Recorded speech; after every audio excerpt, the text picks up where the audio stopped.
We would like to welcome you to The Journey Through Our Lens of Hurricanes Katrina and Rita. We sat down with members of our congregation to talk about their experiences that they went through in those storms. In this episode, we are talking to Carol Smothers, Viola Chapman, Earline Bellany, and Juanita Fraise. Earline Bellany.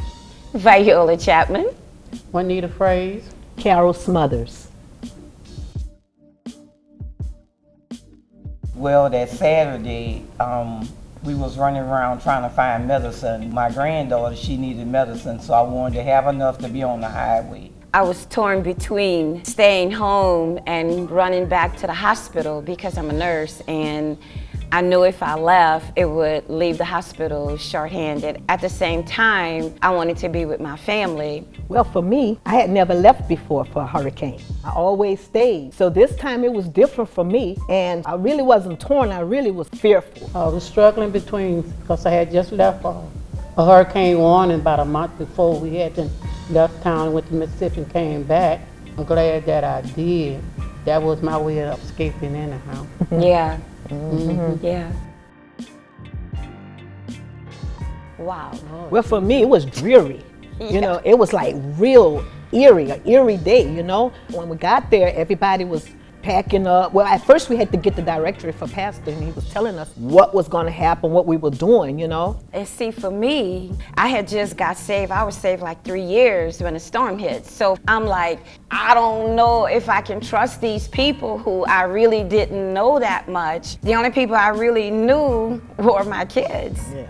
Destined to get to the church. It was just, someone was just driving me, go to the church, go to the church, just get there. And also like I came in 2002 too, Yeah. so I was a new member, but I heard something different in him. It was a difference, and it made me want to stick with it. I had that peace, you know, because of our time together, during our big time when carnival time in New Orleans, we would leave and go on our little vacation. Oh, yeah. And so I was already Family set. retreats.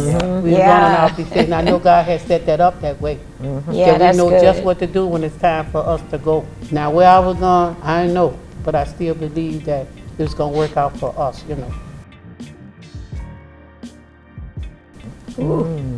Well, you can walk fast in the cars with all that. We was going so slow that a turtle would have passed us up. Oh my God. No, a snail. Just the inching and the driving, you couldn't use the air, and the air conditioner would go out and it's hot, and everybody got to go to the bathroom, and there was no bathrooms to go to, and I'm like, oh Lord. It was devastating, but we made it through. It was something. It was an experience. I tell you what. It was an experience, but it Yes, was. it was. But it was good because now we can even talk about all the stuff that we saw Yeah. and the things that happened to us. But one thing we know, God was with He us. was. My biggest fear was, did my family make it? I didn't care about whatever I left. I didn't even think about the house or the car, none of that. That didn't cross my mind. It was, my family. Did anybody Get out. Yeah, did they get out? When I saw all that water, I was like, my God. That's when I really started like, we can't go home now. I know we can't, Yeah. Oh, no. Not again. You know what time it is? Me and the young lady was talking. She said, Ma, I took your hair. I said, I don't want to talk about it. That was a good experience. It's like the Lord took us from this little chaos, and then we had a little rest. And we got the love feeling. My God, it was awesome. Yeah. These people rolled out the red carpet for us. They really was nice to us.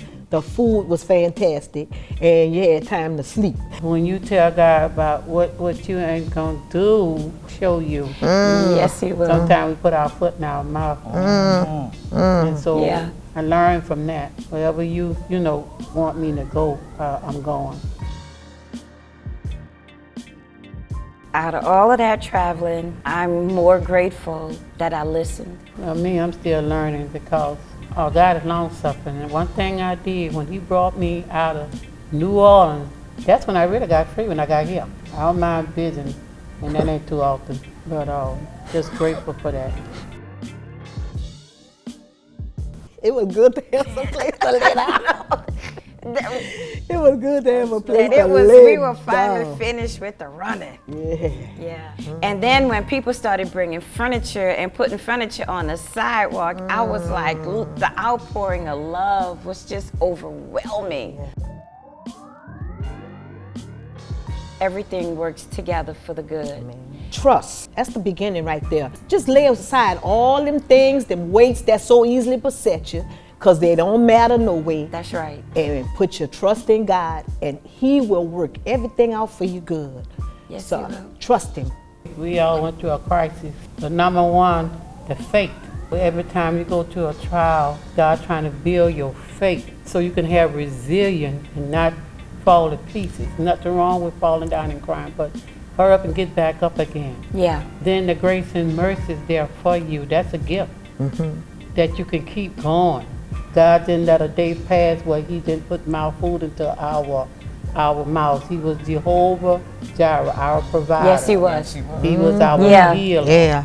He was our way maker. Yes, he was. He was our Yeah. burden bearer because He Yes. carried our burden all the way from New Yes, He Orleans did. to Kingsland, Texas. So I thank Him for it, and I hope that they will be encouraged about our life and that they call it a stone. But we was able to be overcoming because of Jesus, Amen. uh, God's Son, and have victory all the way from New Orleans, Louisiana. So Amen. And that's a wrap. That was good.